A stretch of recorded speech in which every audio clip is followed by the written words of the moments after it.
This deep dive, we're going down a real rabbit hole with this one. The Essenes.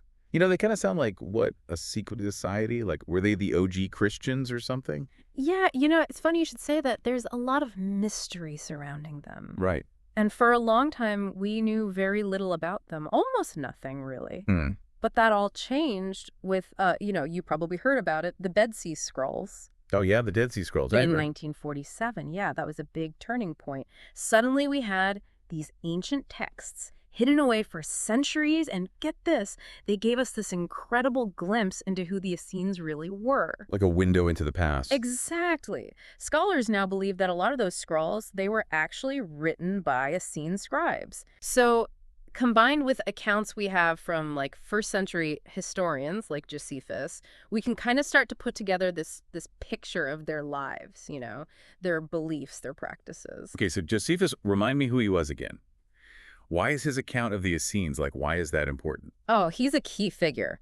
Josephus was this Roman Jewish historian, lived in the first century, and he wrote like extensively about the Essenes. He talked about their piety, how devout they were, how they lived in these really tight-knit communities. And one thing that really stood out was their emphasis on ritual purity. It's like it was a huge deal for them.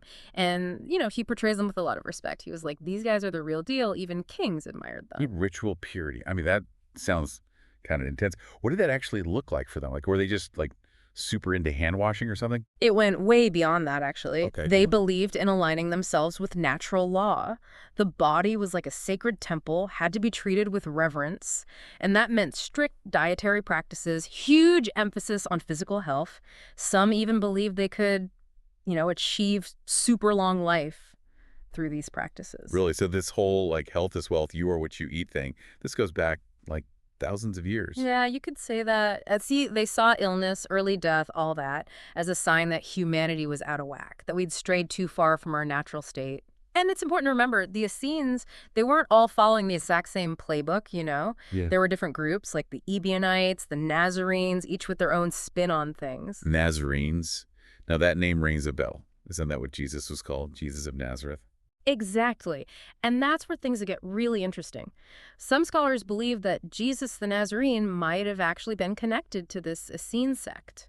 So we're saying there's a chance Jesus might have like actually hung out with these Essenes, learned from them, that his whole message, the whole foundation of Christianity could have roots in this like ancient sect. It's definitely a possibility worth considering.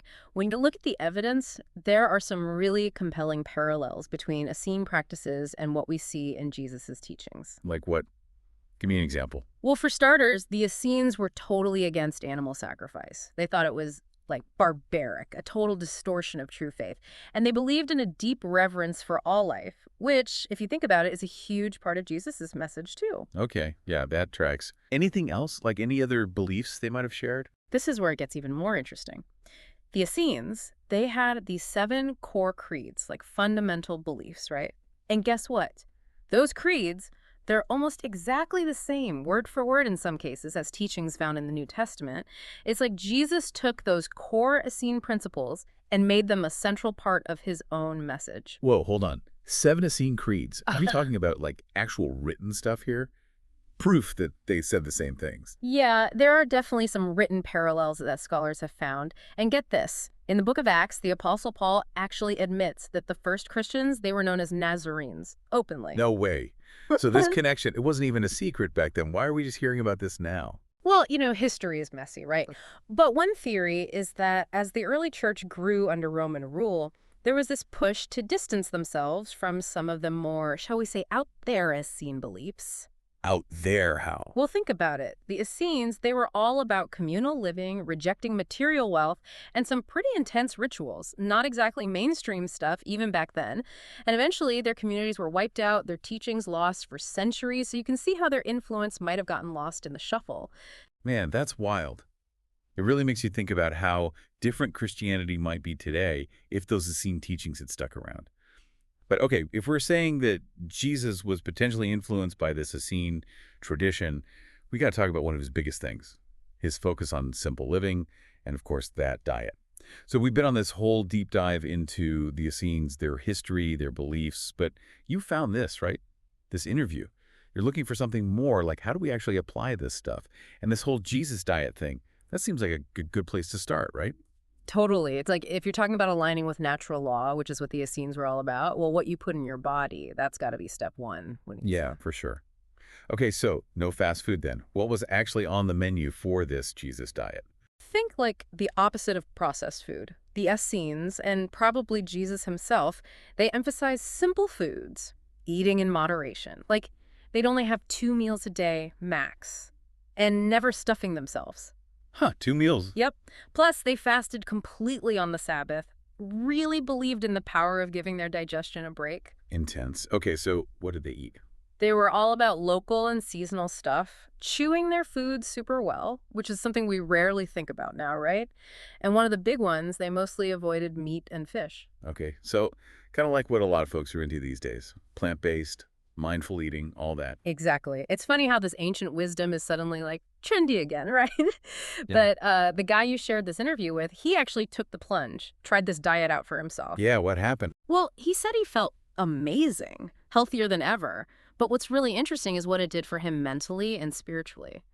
You see, for him and for the Essenes, it wasn't just about, fitting into your skinny jeans. Yeah, they saw it as something deeper. Way deeper. It was a spiritual practice. It was about, like, purifying the body to connect with something bigger. Food for the soul, literally. You got it. Yeah. They believed that by clearing out all the literal and figurative gunk in their system through mindful eating, they could actually open themselves up, become more spiritually aware, more receptive to the divine or whatever you want to call it. Interesting. So diet was just one part of this whole system they had, this sevenfold path of peace. Exactly. The sevenfold path, it's about creating inner harmony by tapping into these 7 angels. Angels, like with wings and harps. Not quite. Think of them more like universal forces, energies that we can all connect with. The Essenes, they'd focus on a different angel, a different energy each day of the week. Like a daily meditation practice, but with angels. Basically. Okay, I'm kind of curious about this. So for wisdom,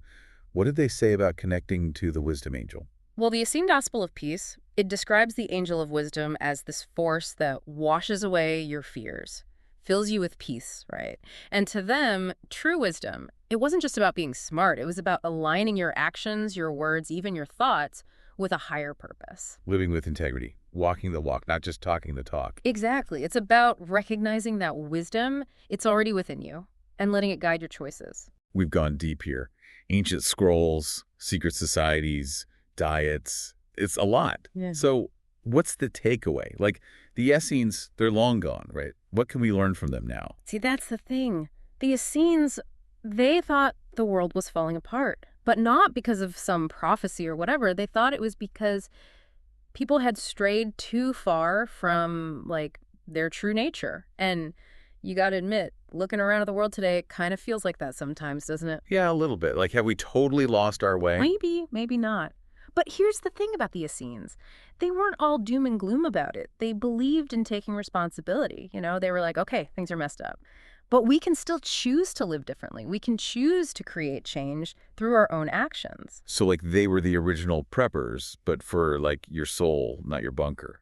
Exactly. Live simply. Connect with nature. Find peace within. Those are lessons that are timeless, And maybe, just maybe, if we all tried to bring even a little bit of that Essene energy into our lives, well, maybe the world wouldn't feel quite so chaotic. Who knows? It's something to think about anyway. It really is. Thanks for taking this deep dive with me.